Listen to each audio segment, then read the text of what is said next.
Okay. So Paul, what a difference a week makes. Turn around in performance there, you got the reaction you wanted. Yeah, a week's a long time in football. It's been tough, it genuinely has. It's been frustrating. We've been as frustrated as everybody around the football club. But it's my job to remain calm, keep the players focused, which we have done. And coming off the back of two really poor results at home, you probably couldn't pick a more difficult opponent to play against. Billy and the staff do a brilliant job there, and they're very difficult to play against, as we've seen today. But I thought we passed the ball a lot more. I've been on the players since the start of the season to try and change a little bit in terms of we've got players that are technically capable of passing the football and a bit of character to pass it. And I thought we played well. I think it was important we got the result, but the performance stood side by side with it. We'll come on to Andy Williams' goals in a second, but it was a real fluency in your side, I thought, the way you set them up with Edwards in the 10 role, but they were interchanging through the whole game, weren't they?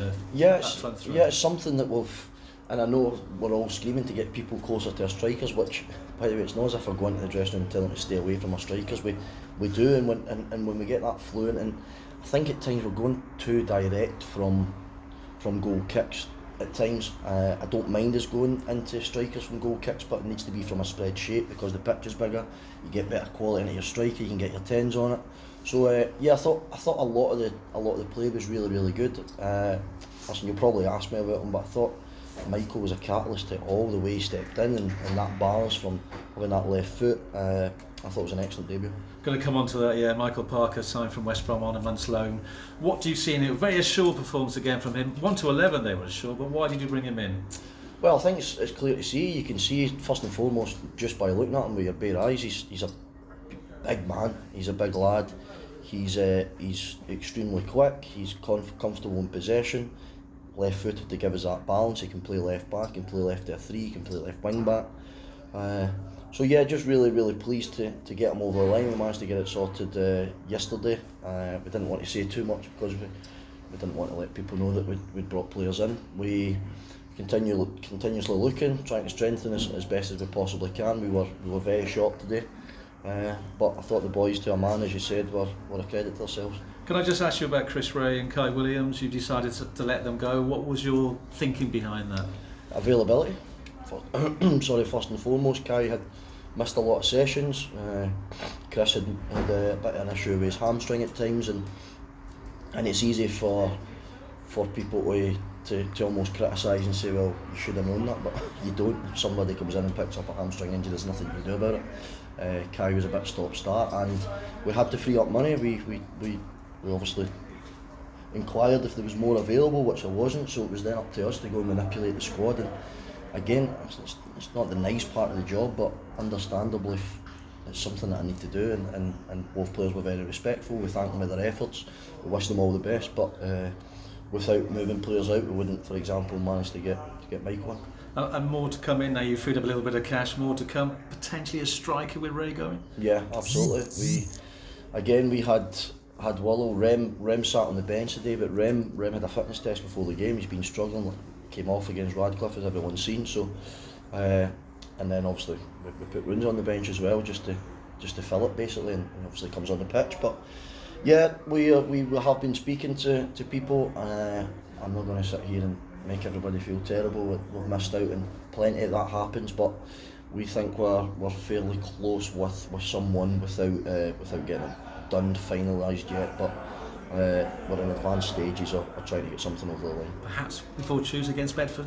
Ideally, yes. We'll try and get it sorted immediately. We'll see if obviously the games are finished now, so we'll be in contact with his club. It'll be a loan deal, because it's the only way we can structure it. So it'll be a loan deal, and it's hopefully, I don't want to get too many hopes up because these things can change so quickly, but at the same time I want to let the supporters know that we're actually actively trying. We think we're close.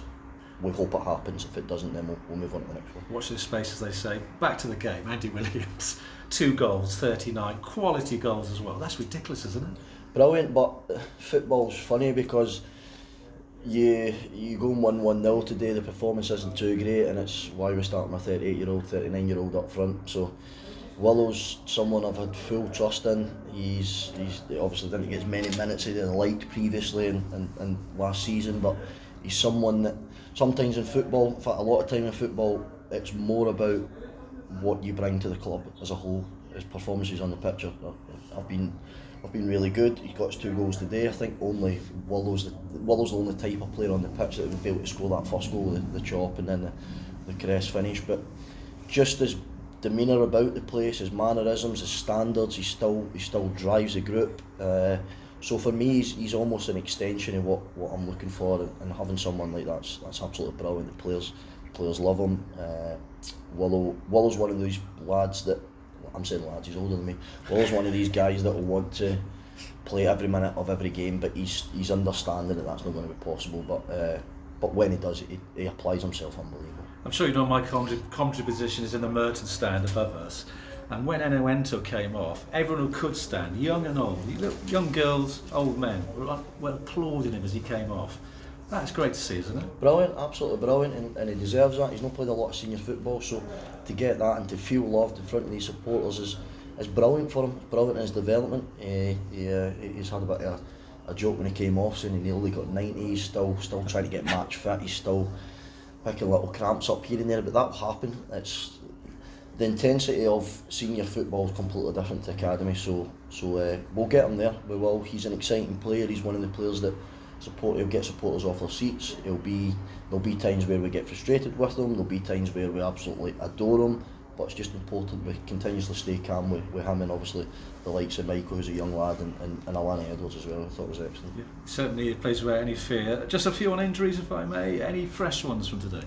I think Madhu Cici's getting a scan at his club.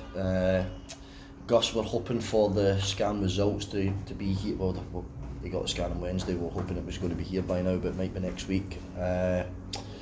Rem just doing a little bit of a fitness test. Trying to think who else off the top of my head.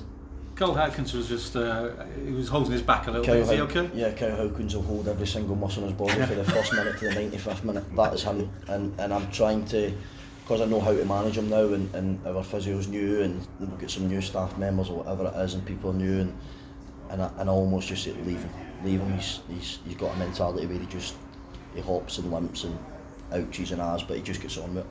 It's a warhorse, isn't he, Kyle Hawkins? Last one from me then, just Bedford next.